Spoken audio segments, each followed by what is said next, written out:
அது வந்து கண்டிப்பா ஏற்றுக்கொள்ள முடியாது. பிரதான தூண்டு கூட்டத்துக்கு கூட்டப்பட்டது. ஏன் இவ்வளவு பெரிய ஒரு கன்ஃபியூஷன்? நான் ரொம்ப சிம்பிளான ஒரு கொஸ்டின். அவருக்கு வேற எந்த விதமான ரைட்ஸும் கிடையாது.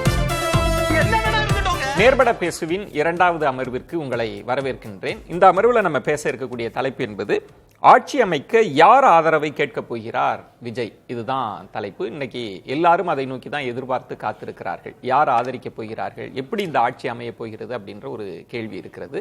அதே விருந்தினர்கள் தான் வருகை தந்திருக்கிறார்கள். அனைவருக்கும் வணக்கம்.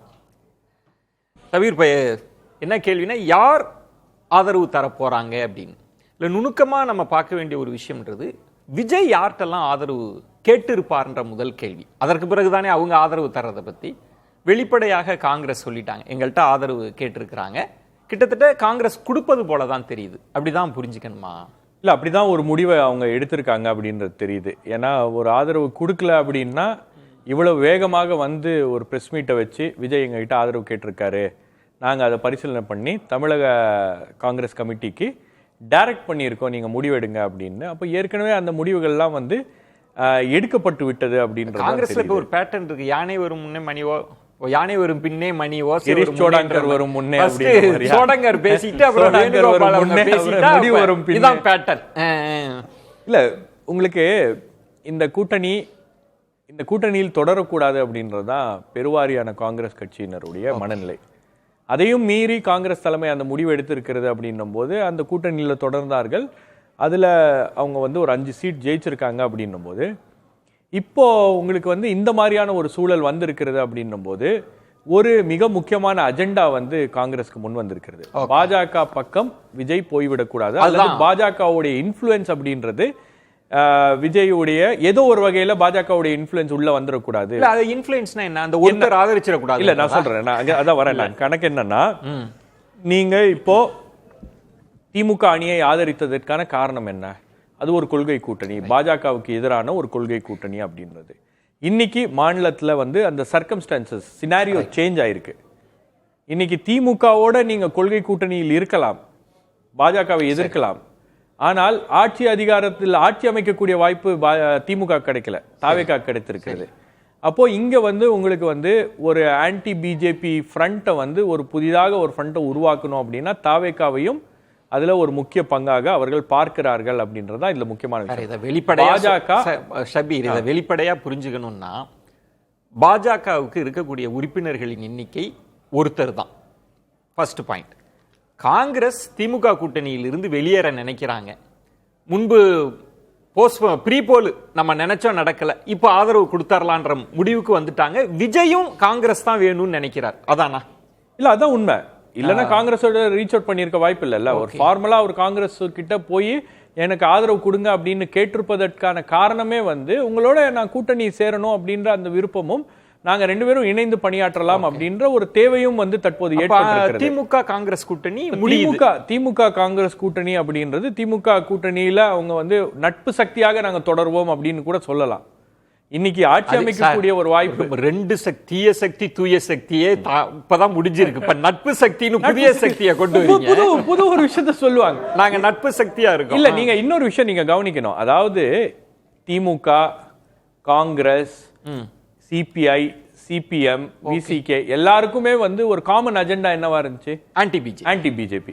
இப்போ அந்த ஆன்டி பிஜேபிக்கான அந்த சினாரியோ மாறி இருக்கு, சர்க்கம்ஸ்டான்சஸ் மாறி இருக்கு. நீங்க திமுகவோட இருக்கும்போது அந்த ஆன்டி பிஜேபி தான் உங்களை எல்லாம் ஒன்றிணைய வச்சுச்சு.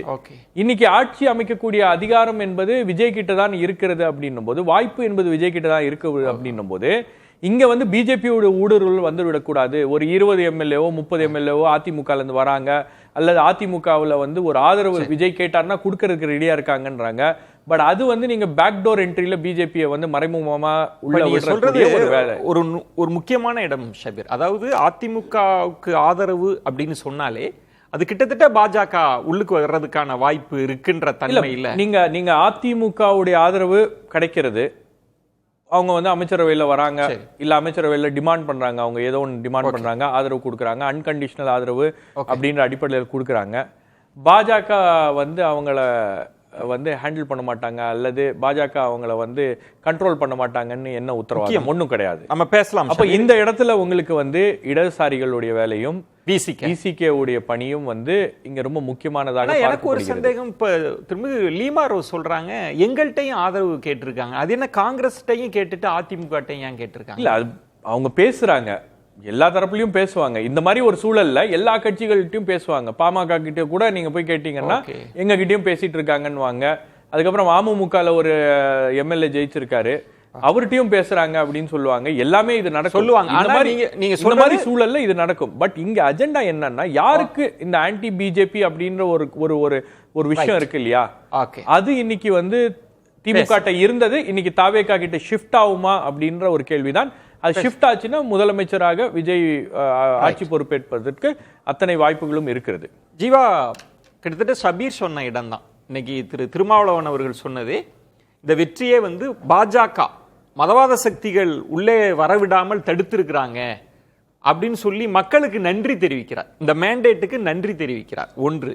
ரெண்டாவது, ஒரு பேட்டியில் சொல்றது வந்து நாங்க இடதுசாரிகளோடு இணைஞ்சுதான் நாங்க முடிவெடுப்போம் அப்படின்னு இப்ப மெல்ல திமுகவை தள்ளி வச்சுட்டு பேசுற தன்மை. அடுத்து என்ன சொல்றாங்க அப்படின்னா, நாங்க போராட்டம் மத்திய அரசுக்கு எதிராக. அப்ப அதுல திமுக இல்ல, இடதுசாரிகளோட தான் போராட போறாங்க போல இருக்கு. இப்ப திரும்ப பிரேமலதா விஜயகாந்த் வெளிப்படையா சொல்றாங்க, நாங்க இல்லங்க மதசார்பற்ற கூட்டணியில தான் இருக்கோம். வைகோ வெளிப்படையா சொல்ற இல்லங்க அப்படின்னு. இருந்தாலும் அவருக்கு சிம்பிள் இஷ்யூ இருந்தா கூட, ஆனா இவர்கள் போவதற்கான வாய்ப்பு இருக்கா? ஷபீரா தான் ஒரே ஒரு பாயிண்ட் மிஸ் பண்ணிட்டேன். மக்கள் நல கூட்டணி 2.0 வருவதற்கான வாய்ப்புகளும் இருக்கிறது. அப்பனா நீங்க பிரேமலதா அவர்களையும் சேர்த்தே தெரியல. சரி, சொல்லுங்க ஜீவா, இப்ப நீங்க எப்படி பாக்குறீங்க? இல்ல, காங்கிரஸ் வந்து தேர்தலுக்கு முன்பு இருந்தே விஜயோட தான் அலைன்மெண்ட்ல இருக்கு. அவங்களுக்கு வந்து விஜயோட அவங்க போறதுல எந்த ஆச்சரியமும் நம்ம படுறதில்ல. சரி, அது அவங்க தொடர்ச்சியா அதை தான் சொல்லிக்கிட்டு இருக்கிறாங்க. செல்வப்பிறந்தவங்க மட்டும் கொஞ்சம் இங்க உள்ள கூட்டணி தன்மை அதனுடைய அடிப்படையில் பேசிக்கிட்டு இருக்கிறாங்க.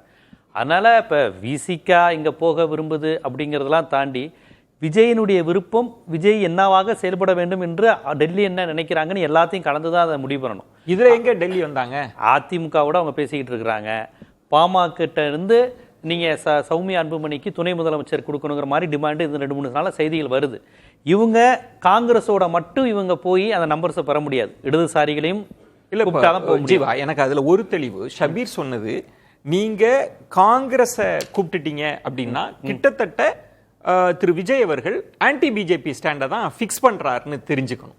அப்ப பாஜகவை எதிர்ப்பவர்கள் மட்டும்தான் அந்த அலைன்ஸ்குள்ள வர முடியும். இப்ப பாமக நாங்க ஆன்டி பிஜேபி அப்படின்னு சொல்லிட்டு வர போறாங்களா, திரு தினகரன் அவர்கள் சொல்லிட்டு வர போறாங்களான்ற ஒரு கேள்வி இருக்கு. ஷபீர் சொன்ன பாயிண்ட், ஆன்டி பிஜேபி அப்படின்ற பாஜகவுக்கு எதிரான ஒரு அணின்னு கட்டுவதற்கான முயற்சினா யாரு இல்ல, அது விஜய் எடுக்கிறாரான்னு இதுவரையும் விஜய் சொல்லல. எல்லாம் ஊகமா நம்ம தான் சொல்றோம். ஆன்டி பிஜேபி, அவருக்கு இப்ப ஆட்சி அமைக்கணும், அந்த மேஜிக் நம்பர் வேணும், அதுக்கு இங்கே என்னெல்லாம் செய்யலாம் அப்படின்னு தான் அவங்க வந்து கான்செப்ட் பார்ப்பாங்க. இப்போ ஆளுநர் இருக்கிறாரு, பொறுப்பு ஆளுநர், அவர் எப்போ கேரளா போவார் இங்கே வருவாருன்னு தெரியாது. வித்யாசாகர் அவர் எப்போ இங்கே இருந்தார், மகாராஷ்டிரா போனார்லாம் தெரியும். வேற ஒன்றும் இல்லை. இப்போ லீமா ரோஸை வச்சு அவங்க பேசிக்கிட்டு இருக்கிறாங்கிற தகவலும் இப்போ தான் போய்கிட்டு இருக்கு. ஏடிஎம்கேயோடையும் பேச்சுவார்த்தை நடத்துறாங்கிற மாதிரி. அப்போ ஏடிஎம்கேட்ட ஃபுல் நம்பர் இருக்குங்க. ஏடிஎம்கேன்ற ஒரு கட்சி ஆதரிச்சாலே போதும், அவங்க காங்கிரஸ்டே பேச வேண்டிய அவசியம் இல்லை. அப்ப எதுக்காக இங்கேயும் பேசி அங்கேயும் பேசினா ரெண்டு இடத்துலையும் பேசுறாங்க. இப்ப நீங்க சொன்ன மாதிரி அவர் பாஜக எதிர்ப்பு அணி, ஒரு இடதுசாரி அணி, ஒரு விடுதலை சிறுத்தைகள் தான் வேணும்னு அவர் நினைத்திருந்தா எல்லா இடத்துலையும் பேசணுங்கிற அவசியம் அவருக்கு கிடையாது. நீங்க இல்ல, நான் வைக்கிறது ஆன்டி பிஜேபி அணியா ஒரு சட்டமன்றத்தை உருவாக்க போறேன்னு அவர் இதுவரையும் சொல்லலையே. அவர் எங்க தெளிவுபடுத்தியிருக்காரு அதை? அவர் அப்படி ஒரு விஷயத்தை சொல்லலையே. அதிமுகவே கொடுக்க வாய்ப்பு இருக்குமோ? அதிமுக ரெண்டா உடஞ்சு கூட கொடுக்க வாய்ப்பு இருக்கு. ஒரு குறிப்பிட்ட அணி மட்டும் வர்றதுக்கு வாய்ப்பு இருக்கு. லீமா ரோஸ்ல தான் பேசுறாங்க. லீமா ரோஸ் யாருன்னு உலகத்துல எல்லாருக்கும் தெரியும். ஆதவ அர்ஜுனா இருக்கிறாங்க. ஏன் பிஜேபி நபராக இருக்கக்கூடிய செங்கோட்டையன் இருக்கிறாரு. RSS பயிற்சி பெற்ற சிடி நிர்மல்குமார் தாவைக்கால இருக்கிறாங்க. பாஜகவுக்கும் தாவைக்காவுக்கும் லிங்க் இல்ல லிங்க் வராது, பேச்சுவார்த்தை நடத்த முடியாதுன்னு சொல்றதுக்கு உங்கள்கிட்ட இது கிடையாது. எல்லா முகாந்திரமும் இருக்கு. ஏன் அப்ப பாஜக அதை விரும்பிருச்சு அப்படின்னு சொன்னா, பாஜக விஜய் ஆட்சி அமைக்கிறத விரும்புறாங்க அப்படின்னு சொன்னா, நேரடியா அதிமுக பாஜக அணியே ஆதரிச்சுட்டு போயிடலாமே. அதுக்கு ஏன் அதிமுகவெல்லாம் உடைச்சு இந்த பிரச்சனை எல்லாம் பண்ணி? பாஜகவுக்கு அப்படி விருப்பம் இருந்தா முன்பு சொல்றீங்களா நீங்க? நான் இப்ப சொல்றேன், ஆட்சி அமைக்கிறதுக்கு சொல்றேன். நீங்க சொல்ற கான்செப்ட் படி பாஜக விஜய் தொடரணும்னு விரும்பினா அவங்களே நேரடியா அந்த அலைன்ஸே கொடுக்க முடியாதா? அப்படி இல்ல, அந்த அலைன்ஸ் கொடுக்கறதுல யாருக்கு என்ன இடம் இருக்கு? இப்ப நீங்க வரணும் இல்ல, விஜய் முதலமைச்சர் அப்படிங்கிற கான்செப்டை ஏத்துக்கணுங்க முதல்ல. அதை ஏற்றுக்கொள்வதற்கு எடப்பாடி எப்படி ஒப்புக்கொள்வாரு? அங்கதான் சிக்கல்ன்றீங்க. எடப்பாடி இவரை முதலமைச்சர் ஏத்துக்கிட்டா அப்ப 54 வருஷ கட்சிக்கு என்ன இதோட முடிஞ்சில்ல அதிமுக. துணை முதலமைச்சர் ஆகிறதுக்காக எடப்பாடி பழனிசாமி இவ்வளவு நாள் போராடிட்டு இருக்காரு. துணை முதலமைச்சரோட எதிர்க்கட்சி தலைவருங்கிறது பெரிய அந்தஸ்து இல்லையா? அதுதானே அவங்க விரும்புவாங்க. ஏங்க துணை முதலமைச்சர் பதவிக்கு விரும்பினா ஓபிஎஸோட எங்க அவர் சண்டை போட போறாரு? தான் கட்சிக்காரரோட சசிகலா அம்மையார்ட்ட நான் கட்டுப்பட மாட்டேன்னு ஏன் சொல்ல போறாரு? டிடிவி தினகரன் கட்சிக்குள்ள வரக்கூடாதுன்னு ஏன் பதறாரு? செங்கோட்டையன் வந்து எனக்கு தோல்வியே வந்தாலும் பரவாயில்ல, செங்கோட்டையன் வேணான்னு ஏன் அவர் நினைக்கிறாரு? அதிமுக இபிஎஸ் விரும்ப மாட்டாங்கன்ற. கண்டிப்பா எப்படி இபிஎஸ் எப்படி விரும்புவார்? இபிஎஸ் அப்படி போனா அதிமுக முடிஞ்சுன்னு அர்த்தம். அதிமுக தோற்கிறத வச்சு கட்சி முடியாதுங்க. திமுக இதோட மோசமான தோல்வி, அதிமுக இதோட மோசமான தோல்விலாம் வந்திருக்காங்க.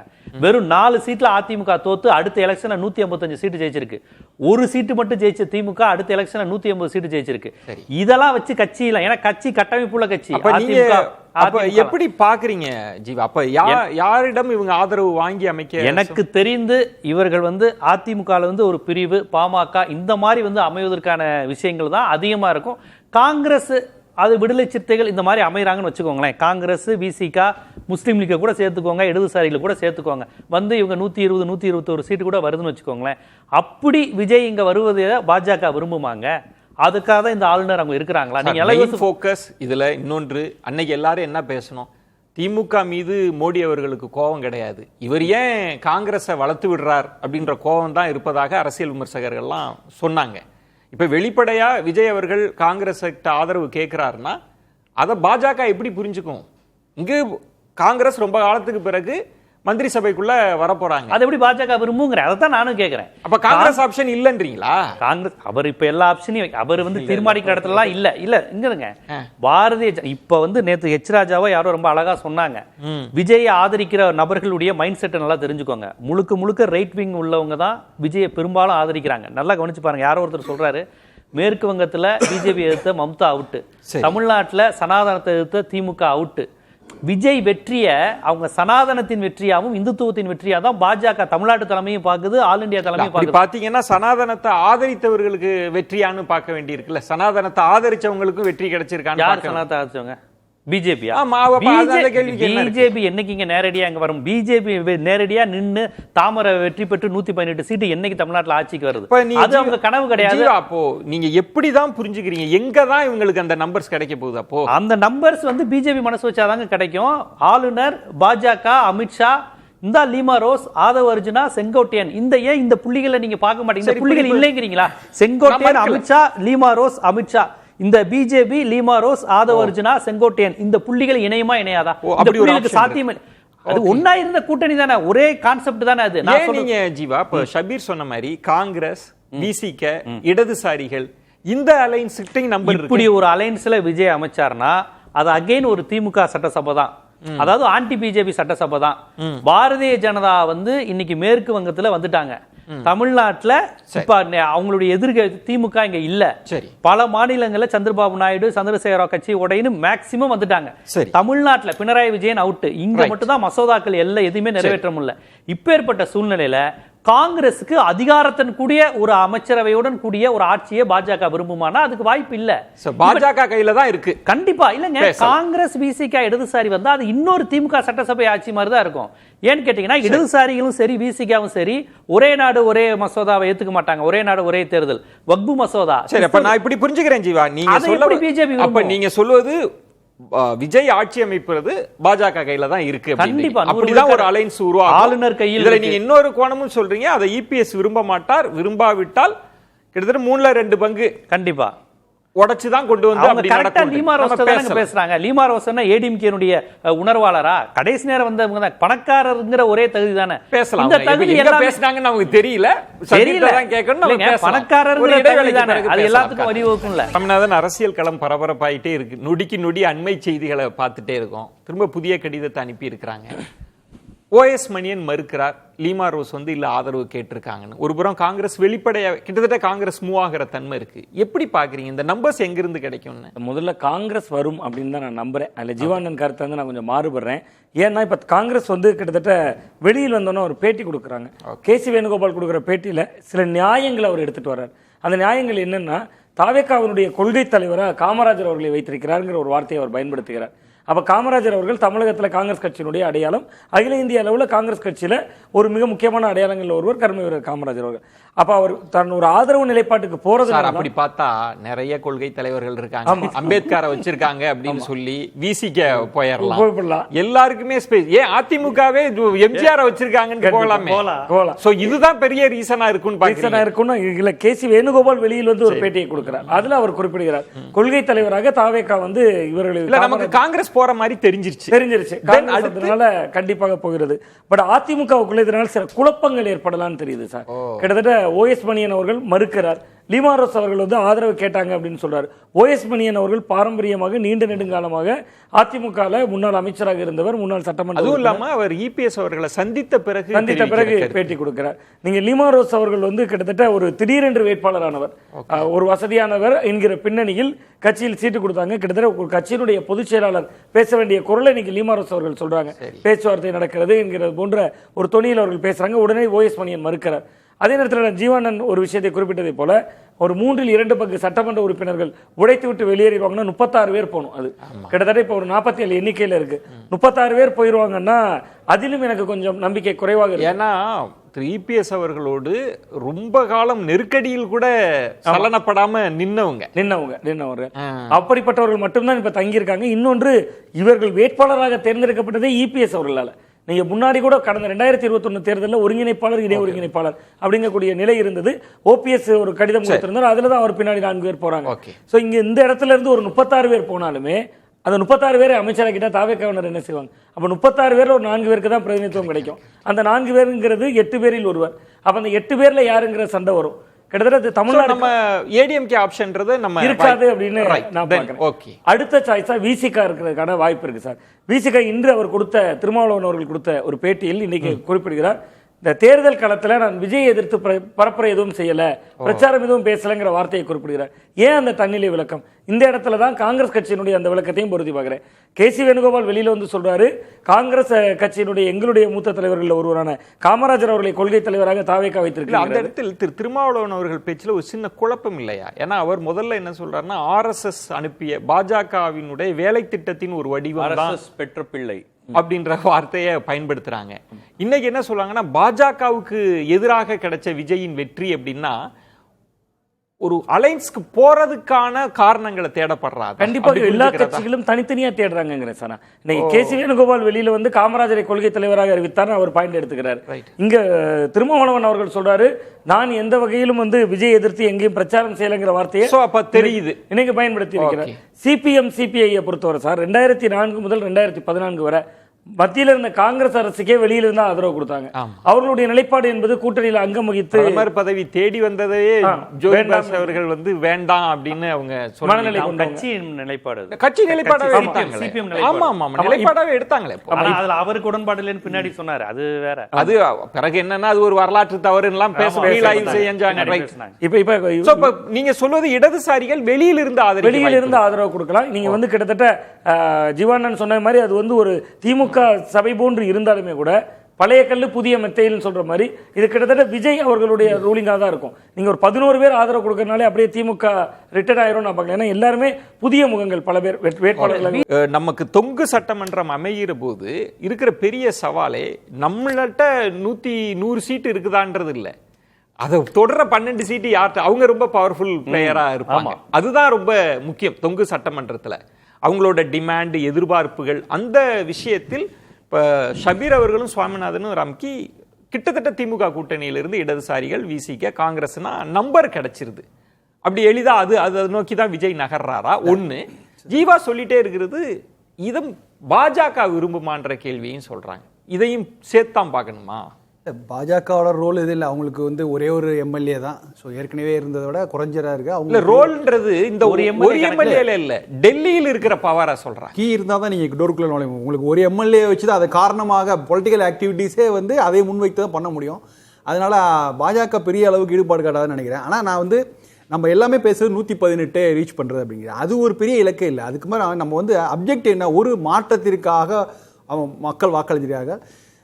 முதல்வராக விஜய் தான் வர வேண்டும் என்றுதான் மக்கள் வாக்களிக்கிறாங்க. அதனால இப்ப விஜய்க்கான பொறுப்பு என்னன்னா, அமைக்கக்கூடிய அரசு வந்து ரொம்ப ஸ்டேபிளான கவர்மெண்டா இருக்கணும். சார் தொங்கு சட்டமன்றம் வந்துருச்சு சார். தொங்கு சட்டம் ஒன்று வந்துருச்சு. நீங்க வந்து அது விஜய் கையில இல்ல சார், ஸ்டேட்டான கவர்மெண்ட்ன்றது ஆதரவு தருபவர்கள் கையில தானே இருக்கு. விஜய் இடத்தில் திமுகவோ விஜய் இடத்தில் அதிமுக இருந்ததுன்னா நீங்க இந்த நம்பர் கேம்லாம் போடலாம்.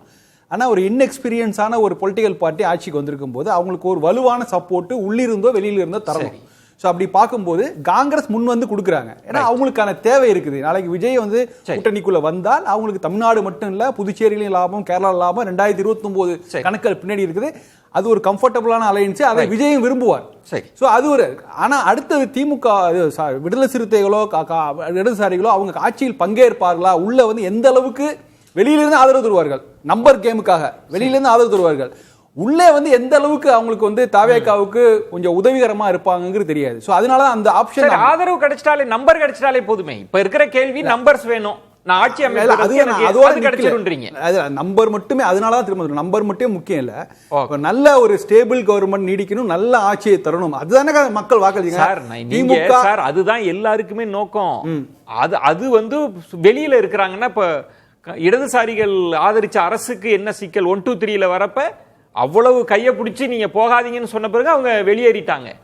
ஏன் எல்லாருக்கும் பவர் கொடுத்து உள்ள கொண்டு வராங்க? அப்பதான் கமிட்மெண்டோட இருப்பாங்க அப்படின்ட்டு. நீங்க வெளியில இருந்தா அதை எப்படி நீங்க நான் எப்படி பாக்குறேன்னா, வெளியில இருந்தோ உள்ள இருந்தோ ஒரு விடுதலை சிறுத்தைகள் இடதுசாரிகள் காங்கிரஸோட கணக்குகளை போட்டு நம்பரை பாக்குறதுங்கிறது ஒரு ஷார்ட் டேர்ம் பிளான் தான் இருக்கும். லாங் டேர்ம் பிளானா நீங்க வந்து ஒரு முக்கியமான பிளேயரை உள்ள கொண்டு வந்து அவர் கூட இணைந்து ஒர்க் பண்ணும். அதுவும் அந்த யாரு சார் அதிமுக ஒரு அனுபவம் உள்ள ஒரு கட்சி. ஆக்சுவலா சரி, என்ன பண்ணணும்? அந்த கட்சி வந்து இந்த தாவேக்காவுக்கு உள்ளிருந்தோ வெளியிலிருந்தோ ஆதரவு அளித்தால் அவங்களுடைய அனுபவம் உங்களுக்கு கை கொடுக்கும். ராம்கி சொல்ற பாயிண்ட்ன்றது நீங்க லாங் டேர்ம்க்கு யோசிச்சீங்கன்னா அதிமுக போன்ற ஒரு கட்சி ஆதரவு அளித்தால் அது லாங் டேர்ம்க்கு இருக்குன்றதுதான் பாயிண்ட். அதிமுக ஆப்ஷன்ன்றது கிட்டத்தட்ட அது இல்லையான்ற ஒரு பாயிண்ட். ஆனா ராம்கி சொல்றது நீண்ட கால நலன்னா அதிமுகவை எப்படியாவது உள்ளுக்கு அகாமடேட் பண்றது அப்படின்றது. அப்படியா? அதுக்கு நீங்க பாஜகட்டே போய் ஆதரவு கேட்டுடலாம். இப்போ ஜீவா பேசும்போது சொன்னாரு, அதிமுக ஒரு ஆதரவு ஃபார்மலா கேட்கல. ஃபார்மலா விஜய் வந்து வெளிப்படையாக ஆதரவு கேட்டிருப்பது நமக்கு தெரிந்தது காங்கிரஸ் கிட்ட. அப்போ அது காங்கிரஸ் ஆதரவு கேட்கறது அப்படின்றது என்ன மெசேஜ் அனுப்புது? Anti BJP. அவ்வளவு. இது வெரி சிம்பிள். இதை வந்து விஜய் வந்து வெளிப்படையாக சொல்ல வேண்டிய அவசியமும் இல்லை, இது புரிந்து கொள்ளப்படுகிறது. அப்போ விஜய் வந்து ஒரு பக்கம் ஆன்டி பிஜேபி கிட்ட கேட்டுட்டு ஆன்டி பிஜேபி ஸ்டாண்டுன்னு எடுத்துட்டு காங்கிரஸ் முதல்ல போய் அப்ரோச் பண்ணிட்டாரு. காங்கிரஸ் 5 சீட்டு தான் இருக்கு. நியாயமா விஜய்க்கு வந்து ஒரு ஆதரவு எடுக்கணும், நிறைய கம்ஃபர்டபுளா நம்ம ஃபார்ம் பண்ணி ஒரு கவர்மெண்ட்டை ஃபார்ம் பண்ணணும்னா இந்த பக்கம் தான் வந்து நீங்க அதிமுகவோட போறது அப்படின்றது பாஜகவோட போய் உறவாடுவது சமம் அப்படின்றது தான் வந்து அதுல இருக்க இது. இப்போ இந்த பக்கமும் அவர் பேசுறாரு, அந்த பக்கமும் அவர் பேசுறாரு அப்படின்னு ஜீவா சொல்றது வந்து ஒரு முரண்பாடான ஒரு கருத்து. அவங்க வந்து லீமாரோஸ் சொல்லி இருக்கிறது வந்து அவங்களுடைய கருத்தா இருக்கலாம், பட் வெளிப்படையா நமக்கு தெரியல. ஏன்னா அதுலயும் மாறுபட்ட கருத்துகள் ரெண்டு மாறுபட்ட கருத்துகள். நான் இன்னொரு கோணம் கேட்கிறேன். இப்போ காங்கிரஸ் ரொம்ப நாளாவே அவங்க கட்சிக்குள்ளே இப்ப அந்த விஷயம் இருக்கு, நம்ம முன்பே போயிருக்கலாம் தாவேகாவோட அப்படின்னு கிரிட்டிசிசம்லாம் வர ஆரம்பிச்சிருச்சு. ஒன்னு காங்கிரஸ் போயாச்சு, இப்போ இன்னொரு அலைன்ஸ், இன்னொரு வாய்ப்புன்னு பாமகவை அழைச்சிட்டாங்க அப்படின்னா அவங்களுக்கு ரொம்ப கம்ஃபர்ட்டா போயிடலாம்ல, எந்த முரணும் இல்லாம. இல்ல, பாமகவை அழைக்கிறதுல தாவேகாக்கு ஒரு சிக்கல் இருக்கும். நம்ம நேத்து பேசின மாதிரியே நம்ம பேனலிஸ்ட் சில பேர் சொன்ன கருத்துகள், பாமக வந்து ஒரு நேர் எதிராக, தலித்களுக்கு நேர் எதிராக இருக்கக்கூடிய ஒரு கொள்கையில இருக்கக்கூடிய இவரோட வாக்கு வங்கியில பிரச்சனையை உருவாக்கும். நீங்க பெருவாரியான வாக்குகள் அவருக்கு இங்க இருந்து வந்திருக்கு அப்படின்னா ரெண்டாவது பாமகல இருந்து உங்களுக்கு வைக்கிற டிமாண்ட் என்னன்னு தெரியும். சோ அப்போ அதெல்லாம் வந்து என்ன டிமாண்ட் என்ன, அவங்க துணை முதலமைச்சர் கேட்பாங்க, இல்ல முதலமைச்சர் கூட கேட்பாங்க, நீ சொல்ல முடியாது. அவங்க ஒரு டிமாண்ட் வைக்கிறது எப்படி வைப்பாங்க. அப்போ அது சரி வராது அப்படின்ற மாதிரி அவங்க ஃபீல் பண்றாங்க தாவேகால. அப்போ அவங்களுக்கு வந்து ஆப்ஷன் என்னன்னா இடதுசாரிகள், விசிகே, IUML இவங்களோட வந்து சேர்ந்து கூட்டணி அமைச்சுல ஒரு அண்டர்ஸ்டாண்டிங்ல ஆதரவு பெற்று ஆட்சி கூட்டணி தான். அப்படி இது வந்து விஜயோட விருப்பம், இதை செய்ய வேண்டும் அப்படின்றது. பிஜேபியை தமிழகத்தில் நுழைய விடக்கூடாது அப்படின்னு சொல்லி களமாடுகின்ற விசிகே இடதுசாரிகளுக்கு என்ன நோக்கம்? ரைட் சார், இது வந்து இதற்குள்ள வந்து ஷபீர் சொல்றப்ப ஒரு கிளியர் பேட்டர்ன் தெரியுது. அவர ஆன்டி பிஜேபி ஸ்டாண்ட் தான். அவருடைய நோக்கம்ன்றது காங்கிரஸ்ட கேட்டுட்டாருனாரே மத்த ஆப்ஷன்லாம் இல்ல. அப்ப இவங்க தான் வரணும். வர்றதுக்கான வாய்ப்பும் இருக்குல்ல. பிஜேபியை தனிமைப்படுத்தணும், அதிமுக பிஜேபி வேண்டாம் அப்படின்னு சொல்லி அப்படி வாய்ப்பு இருக்கா? ஆமா சார், வர்றதற்கான வாய்ப்பு இருக்கு. அது பிஜேபி அதிமுகவை தனிமைப்படுத்துவதற்கே இன்னொரு வாய்ப்பு இருக்கு. திமுகவையும் அதை தனிமைப்படுத்துதில்ல. 2029 நாடாளுமன்ற தேர்தலில் காங்கிரஸ் விசிக இந்த 2 கட்சிகளுமே பெரும்பான்மையான வாக்குகளை இந்த தேர்தலில் இழந்திருக்கிறதே விஜய் கிட்ட தான் இழந்திருக்காங்க. நீங்க காங்கிரஸும் விசிகாவும். அப்ப அந்த கட்சிகள் மீட்டுருவாக்கம் செய்யப்படணும்னாலே விஜய் போன்ற ஒரு சக்தி அவர்களுக்கு முதல்ல தேவை. ஏன்னா தாவேக்காவிடம் தான் அவர்கள் அதிகமான வாக்குறதுக்கு ஒரு சின்ன அந்த இடத்துல நீங்க எப்படி சேர்ந்து அந்த கட்சியை பலப்படுத்த முடியும்? இப்போ ஒரு ஆதரவாளர் விசிக வேண்டான்னு சொல்லிட்டு விஜய்கிட்ட போயாச்சு. நீங்க கூட்டணி வச்ச பிறகு எனக்கு விஜயே இருக்கிறாரு, நீங்க எதிர்நிலைப்பாடின் மூலம் தான் அவர்கிட்ட இருந்து வாக்குகளை கவர முடியுமே தவிர அவரோட சேர்றதன் மூலம் எப்படி வாக்குகளை அவரது அணிப்பக்கம் நகர்வதன் மூலமாக கூட்டணிகள்ல தொகுதிகள் ஒதுக்கப்படுகிற பொழுது விஜய் கட்சி நிக்கக்கூடிய இடத்துல இந்த சின்னம் நிக்காது இல்ல. அப்ப அதனுடைய அடிப்படையில் கூட்டணி தர்மம் நீங்க சொல்றது விஜய்க்கு செல்வாக்கு இருக்கு, நம்ம கட்சியை பலப்படுத்தணும்னா. ஆமா நிச்சயமா. ஒரு சின்ன புள்ளிவர மட்டும் சொல்ல விரும்புறேன் சார். காங்கிரஸ் கட்சி மொத்தம் ஜெயிச்சிருக்கிறதே 5 சட்டமன்ற தொகுதிகள் சார். அதுல 3 தொகுதிகள் கன்னியாகுமரி மாவட்டம். அதுல கடந்த தேர்தலில் கிள்ளியூர்ங்கிற தொகுதியில் 55,000 ஓட்டு தேசத்தில் ஜெயிச்சிருக்காங்க. இந்த தடவை 1500. 2வது இடம் வந்திருக்கிறது தாவேகா. குளச்சல் சட்டமன்ற தொகுதியில் போன முறை 40,000 ஓட்டு தேசத்தில் ஜெயிச்சது. இந்த முறை 2500 ஓட்டுல ஜெயிச்சிருக்காங்க. சுவாமிநாதன், அதுல ஒண்ணே இன்னைக்கு கடும் மும்முனை போட்டி ஆயிடுச்சு. கிட்டத்தட்ட 35%, 24, 22ன்னு வந்தது. நான் இன்னொரு கேள்வியும் இருக்கு. இப்ப இந்த அலைன்ஸ் இப்படி ஷிஃப்ட் ஆயிட்டாங்கன்னா திமுக தனிமைப்படுத்தப்படுது. 2029க்கு திமுக அலைன்ஸ் இல்லாத சூழலும் இவங்க தானே கண்டினியூ பண்ணுவாங்க. கண்டிப்பா சார். அதான் இந்த அலைன்ஸ் இப்படி ஃபார்ம் ஆச்சுன்னா கிட்டத்தட்ட திமுக 2024 அதிமுகவுக்கு ஏற்பட்ட நிலை ஏற்படுது. பிரதமர் வேட்பாளர் காட்டுறதுக்கு நபர் இருக்காது. ஜீவா, இன்னொரு சிக்கல்ல முதல்ல அழைப்பு விடுத்தார் விஜய், திமுகவிடம் இருந்து ஆட்சியை தட்டி பறித்ததுன்றது ஒண்ணு. அந்த அலைன்ஸையே ஷேக் பண்ணிட்டாரா? கிட்டத்தட்ட திமுக தனிமைப்படுத்தப்பட்ட சூழல். திமுக தோத்து போச்சுங்க. இந்த கான்செப்ட்லாம் இனி திமுக இனி 5 வருஷம் கழிச்சு தான் அவங்க நினைப்பாங்க. இல்ல 29 இடையில வருதே. இல்ல 29 வரட்டும். இப்ப இவங்க எந்த அடிப்படையில் விஜய்கிட்ட போவாங்க? விஜய் பாஜகவினுடைய நபர் அப்படிங்கிற விமர்சனத்தை இடதுசாரிகளும் வச்சாங்க, விஜய் மட்டும் இல்லை. அவங்க எல்லாருமே வச்சாங்க. இவர் எப்படிங்க பாஜகவை விமர்சிக்க மாட்டேங்கிறாரு, திருப்பரங்குன்றத்தில் ஒரு நிலைப்பாடு என்னன்னு விசிக தலைவர் மட்டும் இல்ல, வன்னியரசு உட்பட இன்றைய சட்டமன்ற உறுப்பினர்கள் எல்லாரும் பேசியிருக்காங்க. திருப்பரங்குன்றத்தை அவர் எந்த பார்வையும் வைக்கல. அமைதியா இருந்தார். ஆனா அந்த திருப்பரங்குன்றத்துல தாவேகா தான் ஜெயிச்சிருக்கு.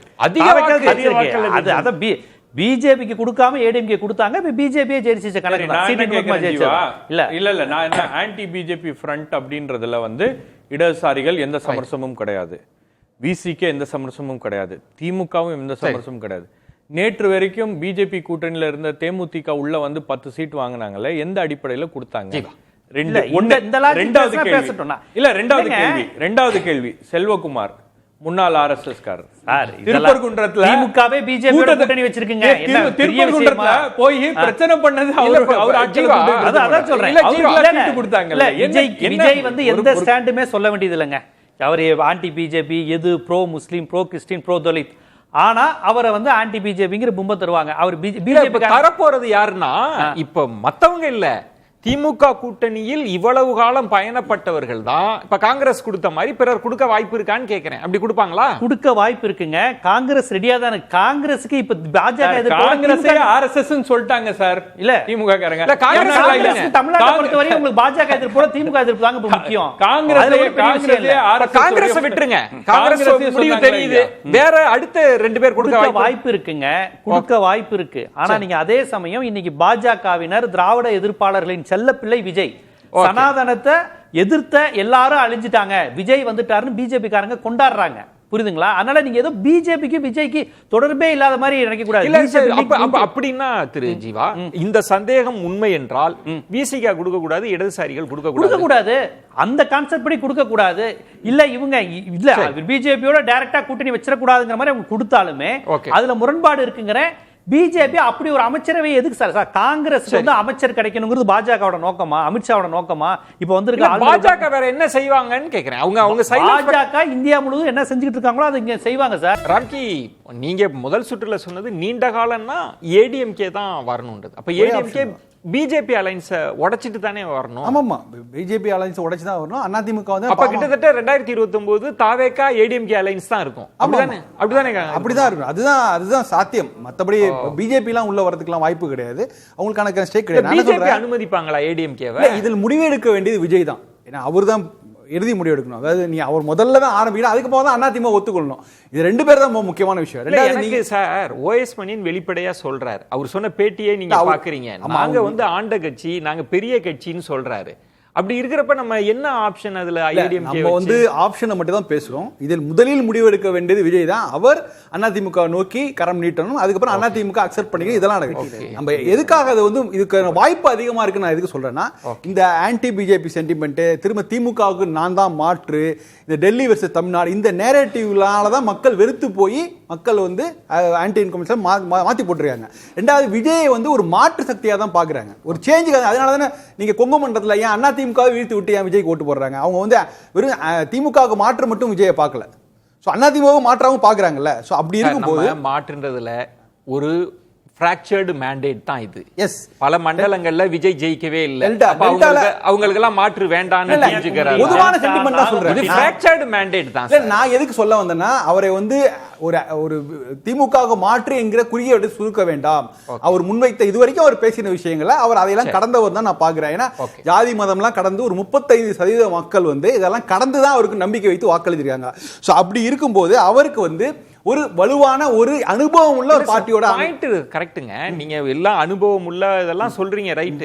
விஜய் ஃபர்ஸ்ட் காங்கிரஸுக்கு அழைப்பு விடுத்துட்டார், காங்கிரஸ் கொடுத்துரும் போல இருக்கிறது. இப்ப விஜய் கேட்ட ஏடிஎம்கே ஒத்துப்பாங்களா? என்ன ஆஃபர்ல ஒத்துப்பாங்க? அதுதான் நான் சொல்றேன். ஒத்துப்பாங்களா இல்லன்னு தெரியாது. காங்கிரஸ் தயாராக தான் இருக்கும். இன்னும் அவங்க நிச்சயமா சார், நான் சொல்வது ராம்கி, காங்கிரஸ் தயாரா இருக்கிறத எல்லாருமே ஒத்துக்கிறாங்க. ஆமா, இப்போ இபிஎஸ் ஒத்துக்குவாருன்னு விஜய் நம்புவாரான்னு கேட்கிறேன். நான் என்ன சொல்றேன், அவர் ஆரம்பிக்கணும். முதல்ல அவர் அதுக்கான முயற்சிகளை ஆரம்பிச்சு அவர் ஒத்துக்கணும். அதெல்லாம் ரைட்டு. நீங்க காங்கிரஸ் ஓடி வராங்கன்னா காங்கிரஸ் முன்னாடி ஒரு கணக்கு இருக்குல்ல, அதனால தானே அவங்க வராங்க. அவங்க சரி. சோ அதனால நான் சொல்ற இயல்பான கூட்டணிங்கிறது காங்கிரஸ் தாவேகா தான், இல்லைன்னு சொல்ல. ஆனா இன்னும் மீதி உள்ள நம்பர்ஸ் எப்படி எடுப்பாங்க? அப்ப வந்து ரொம்ப ஸ்டேபிளான கவர்மெண்ட் கொடுக்கணும், எந்த பிரச்சனையும் வராம இருக்கணும்னா அது அதிமுக ஆதரவை சரிதான். ரெண்டாவது சார் ஒரே ஒரு விஷயம், இல்ல நிகழ்ச்சி முடிக்கிறதுக்கு முன்னாடி அதிமுக உள்ளுக்கு கொண்டு வருதுன்னா என்ன ஃபார்முலா சொல்லுங்களேன், நம்ம நிகழ்ச்சியை முடிக்கலாம். ஃபார்முலா இல்ல, அதாவது விஜய் தான் முன் வந்து இதுக்கான இது ஆரம்பிக்கணும். அது ரைட் சார். என்ன கண்டிஷன்ல இந்த அலைன்ஸ் வரும்? என்ன கண்டிஷன்னா, நீங்க சிம்பிள் என்னன்னா, இன்னைக்கு அதிமுகவுக்கு ஒரு நெகட்டிவ் ஓட்ஸ் கிடையாது, நெகட்டிவா ஒரு விஷயம் கிடையாது. தாவேகாவுக்கு இன்னைக்கு மக்கள் மத்தியில ஒரு நம்பிக்கை இருக்குது. நான் கேக்குறது சார், என்ன ஆஃபர் அமைச்சரவைக்குள்ள வருமா? அது வந்து அதிமுக தான் முடிவு பண்ணும். முதல்ல போனாலே ஏடிஎம்கே காலி. ஏன்னா அவங்க நிறைய ஆப்ஷன் வெளியில இருந்து ஆதரவு தரலாம், உள்ள வரலாம், அது நிறைய ஆப்ஷன்ஸ் இருக்கு. முதல் பாலை எடுக்க வேண்டியது அது வந்து தாவேகா தான். ஷபீர், முதல் பாலை விஜய் எடுத்தா அதிமுக இருந்து பதில் கிடைக்கும்னு சொல்றாரு. பாப்போம் நம்ம என்ன. விஜய் அத ரொம்ப கிளியரா மெசேஜிங் கொடுத்துட்டாரு. காங்கிரஸோட அவர் ஆதரவு கேட்டது, பிஜேபிக்கு எதிரான ஒரு அணியை நான் கட்டமைக்கிறேன் அப்படின்னு சொல்லிட்டாரு. இப்போ பிஜேபி உள்ள நுழைய விடுறதா இல்லையா? இப்ப அதிமுகன்றது அடுத்த ஆப்ஷன் இருக்குன்னு வச்சுக்கோங்க. ரைட். அதை வந்து அலோவ் பண்றதா இல்லையா அப்படின்றது யார் கையில இருக்குன்னா, திருமாவளவன் அவர்களுடைய கையில இருக்கு, சிபிஎம் கையில இருக்கு, சிபிஐ கையில இருக்கு, ஐயுஎம்எல் கையில இருக்கு. அது பாப்போம். ஏடிஎம்கே பேசிக்கிறதா வந்திருக்கு. இதெல்லாம் எதுவுமே நடக்கலன்னா ரீ எலெக்ஷன் விஜய் தயாரா இருக்காரு, மத்த எந்த கட்சியும் தயாரா இல்ல. அதுதான் உண்மை. இன்னொரு தேர்தல் நம்ம பொறுத்திருந்து பார்க்கலாம். விருந்தினர்களுக்கு என்னுடைய நெஞ்சம் நிறைந்த நன்றிகளை தெரிவித்துக் கொள்கிறேன். மற்றொரு தலைப்பில் சந்திக்கிறேன். நன்றி, வணக்கம்.